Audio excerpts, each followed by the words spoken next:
and this is section 6.6, solving absolute value inequalities. Now, in our last little section we were graphing absolute value functions. So we've been working with absolute values here a little bit, and actually the section before that in 6.5, we were solving absolute value equations. And again, we're going to be working with absolute value inequalities today. I think to start with this, I think we want to look at some very easy examples of solving an absolute value inequality. Here would be something that's fairly easy here. I tried to write bigger so you can see on this grid. Here's a number line, and I want to solve this and graph it. And my absolute value inequality right now is absolute value x is less than or equal to 2. Now, the biggest value that will make this true is 2. Think about it. If I plug in something bigger than 2, like 3 or 4, I'm going to have a false statement. If I plug in 4, the absolute value of 4 is not less than or equal to 2. So the largest value I can plug in here is 2. I can definitely plug in things smaller than 2, like 1. The absolute value of 1 is certainly less than or equal to 2. But there's also a smallest value I can plug in, and that's negative 2. The absolute value of negative 2 is 2, and 2 is less than or equal to 2. If I go below negative 2, like negative 5, I'm not going to get a solution because negative 5 in here, the absolute value of negative 5 is positive 5, and positive 5 is not less than or equal to 2. So the first thing we have to understand is when you have an absolute value inequality and you see the less than symbol like you do here, the less than symbol is an and situation. When you see a less than symbol like we do here, this is an and problem. This is an and. So really what I have is two separate inequalities. I have x less than equal to, and I have x greater than equal negative 2. Remember, 2 is the largest thing I can plug in, and negative 2 would be the smallest. So really what I've done is I've created two inequalities, x less than 2, less than equal to, and x greater than equal negative 2.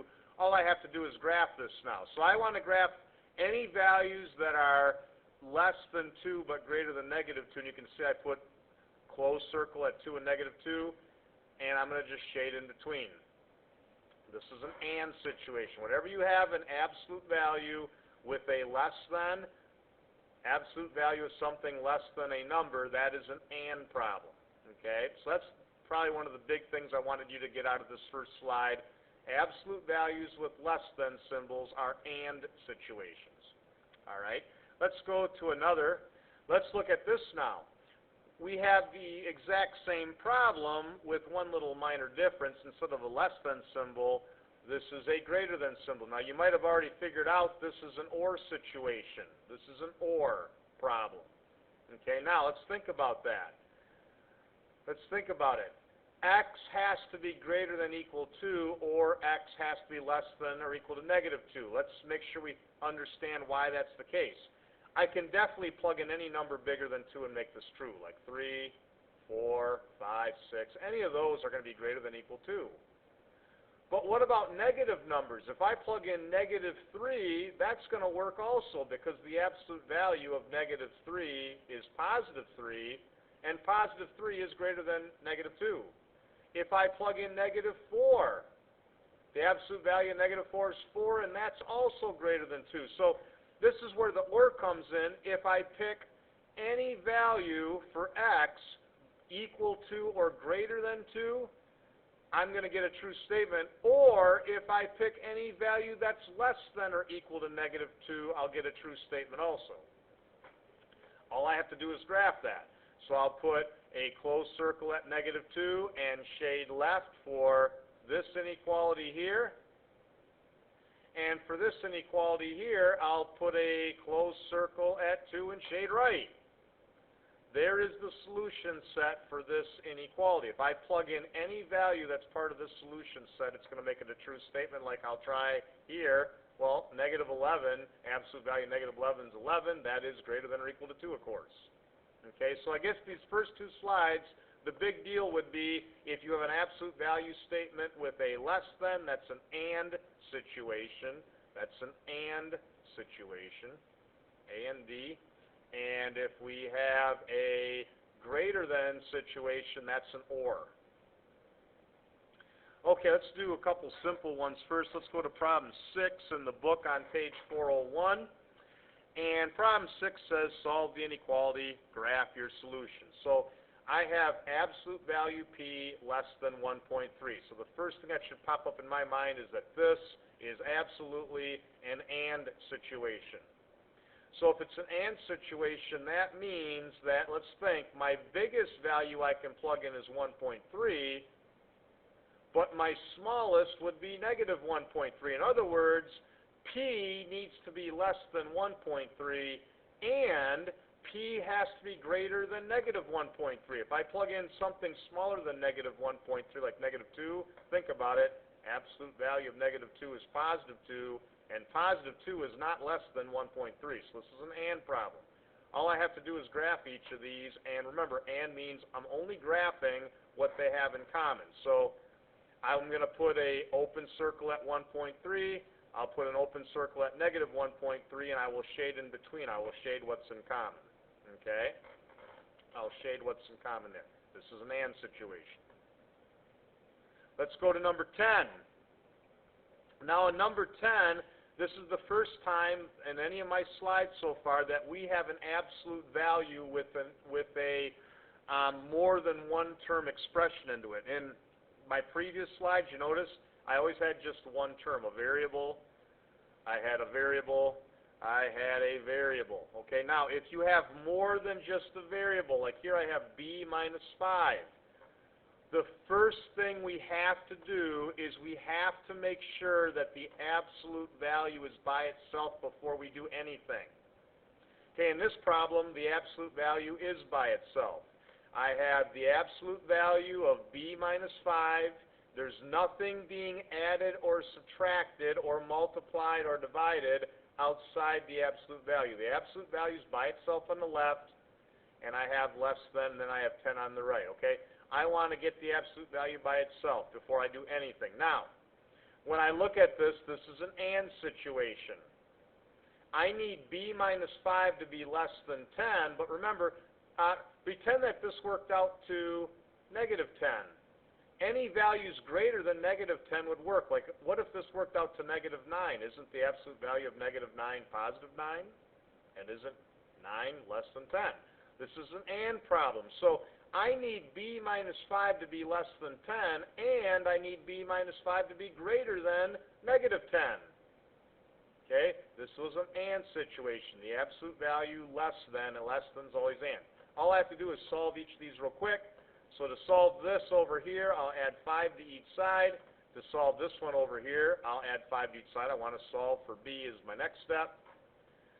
And I'm going to get b less than 15 for this portion of the inequality, and b is greater than negative 5 for this portion. I just have to graph that. So I changed my scale. You notice I went by 5s. Here's 15 open circle, here's negative 5 open circle. I want to shade everything in between those. So any solution in between negative 5 and 15 would be a solution. Let's just try one. I'll pick 0. It's right in the middle here. Let's see if 0 would be a solution. Well, 0 minus 5 is 5, negative 5 I meant to say, and the absolute value of negative 5 is 5. 5 is definitely less than 10. If I pick any of these values in here and plug them in, I will always get something less than 10. All right. Now let's go to 18. Remember, if you have an absolute value inequality, the first thing we have to do is get the absolute value isolated. In this problem, the absolute value is not isolated. I have a minus 13 that I do not want here, and I have a times 2 that I do not want here. So I have to add 13 first to get rid of that. So when I do that, I get 2 absolute value 3w plus 8 is less than negative 5 plus 13 is 8. I got to get rid of the times 2. So to get rid of this times 2, of course, we are going to divide each side by 2. When I divide by 2, these cancel. I get absolute value of 3w plus 8 on the left, and 8 over 2 is 4 on the right. Now, once the absolute value is by itself, I can determine if this is an AND or an OR statement. I have absolute value less than 4. Less than is an and statement. So since it's an and statement, I'm now going to have two inequalities. I need this stuff to be less than 4, and I need 3w plus 8 to work out to something greater than negative 4. Remember, the absolute value, if it's positive 4 or negative 4, that's my upper and lower limits. Okay, because remember, the absolute value of 4 is 4, negative 4 is 4, and the absolute value of 4 is 4. So my upper and lower limits, here's my upper limit, I need to be less than 4. My lower limit, I need to be greater than negative 4. Okay, all I got to do is solve those. Just the way we normally do. I just put all my work out here at one time. I'll walk through it with you. I took away 8 from each side here, which gives me 3w's less than negative 4, and I divided by 3 on each side, and w's less than negative 1 1/3. For this inequality, I did the same. I took away 8. I divided by 3. So what I get is I found out that w has to be less than 1 1/3, but w also has to be greater than negative 4. So I graph that. Here's 1 1/3, open circle, there's no equals in there. Here's negative 4, open circle, there's no equals. And I want what's in between negative 4 and negative 1 1/3, and I shaded that. Okay? One more example to do, and then I think I've done enough examples, and if we need more help or you have more questions, we can go through those in class tomorrow. Number 17. Number 17 is a classic example of why we have to get the absolute value first, isolated, before we try to determine if it's an and or an or problem. Okay, so here's number 18. I'm sorry, 17 I meant to say, number 17. Okay, the absolute value is not by itself. I got to get rid of the times negative 3. So step 1 is to divide each side by negative 3. Now, don't forget, when we divide by a negative on each side, we must reverse the inequality symbol. So I put a little star there. I just reversed the inequality symbol. Now, this is an or problem. If you would have started off without getting the absolute value by itself, you would have maybe misthought that this is an and problem, and now you're going to get the answer wrong. This is definitely an or problem. Okay? So if it's an or problem, that means I need 2 minus 5 fourths x to be greater than equal 6, or I need 2 minus 5 fourths x to be less than or equal to negative 6. I need one of those two scenarios. So I got to just quickly solve for each. So I threw all my work out there right away. So I'll solve for each. I'll take away 2 here first. That gives me negative 5 fourths x is greater than equal 4, and then I divided each side by negative 5 fourths. Now remember, when you divide by a negative, I'll take my blue marker. Do you notice how I flipped my inequality around here? And I'm getting x less than equal to negative 3 1/5. And if you put it in your calculator, it'll give you negative 16/5, which is the same thing as negative 3 1/5. Or, when I solve this inequality in the same manner, I took away 2 from each side, which gives me negative 5 fourths x is less than or equal to negative 8. When I divide each side by negative 5 fourths, remember, I got to take this inequality and flip it around. Because I divided each side by a negative, I get x is greater than equal to 6 2/5. If you put it in your calculator and use the math key, you would have had 32/5.